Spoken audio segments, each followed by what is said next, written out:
Бул электрондук бийлерик. Ал кишинин жүргөн жерин, кайсыл жака баратканын так көргөзүп турат. Эгер киши белгиленген аймактан чыгып кетсе, тиешелүү тараптарга маалымат жиберет. Эми анын жардамы менен Кыргызстанда шектүүлөр көзөмөлгө алынат. Бир кандайдыр бир кылмышты кылды деп шектенип турган жаранга тагылат.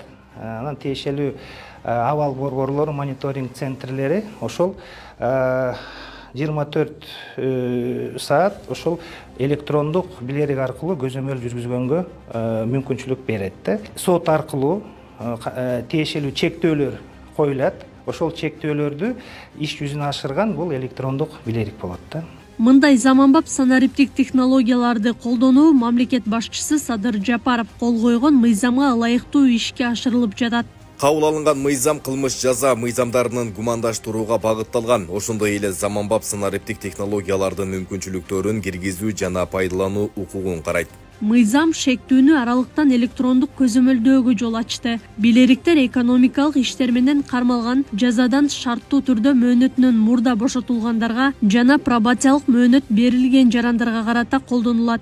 Мыйзам долбоорун иштеп чыгып атканда Юстиция министрлиги тарабынан биз ошол электрондук билериктерди ошо жаза аткаруу багыты боюнча тиешелүү тест иштерин өткөргөнбүз. Ошонун негизинде бүгүнкү күндө ушул жарлыгын негизинден кийин күчүнө кирди десек болот. Ошол электрондук билериктерди пайдаланганга жол ачылды.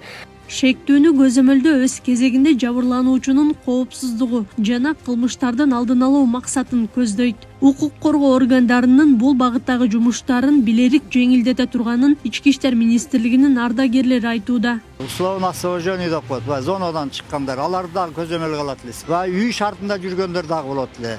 Анан жер-жерде участкалык инспекторлор барып, текшерип, бир жумада 1-2 жолу кайда жүрөт, не кылып жүрөт деп, ошол да көп иш болот эле да. Азыр жана электрондук болуп калса, бул кыйла эле жеңил болот дейм да бул ишкечи. Анын жоопкерчилиги дагы тигинин мойнун илинин көзүнө өз жооп бере турган болуп калат. Тиги жазатка эметип жаткан киши, жазалып жүргөн кишичи. Алдын ала маалыматтарга караганда Кыргызстанда 1700дөй жаран электрондук көзөмөлгө алынышы мүмкүн. Ал эми пробация департаменти соттолуучуларга тагылуучу электрондук билерик сатып алууга конкурс жарыялаган. Мекеме 3.979.000 сомго 300 билерик сатып алууну пландап, электрондук билерикке тиешелүү бир катар талаптарды койгон. Акылай Карабаева, Замирбек Тойчубаев, Регион.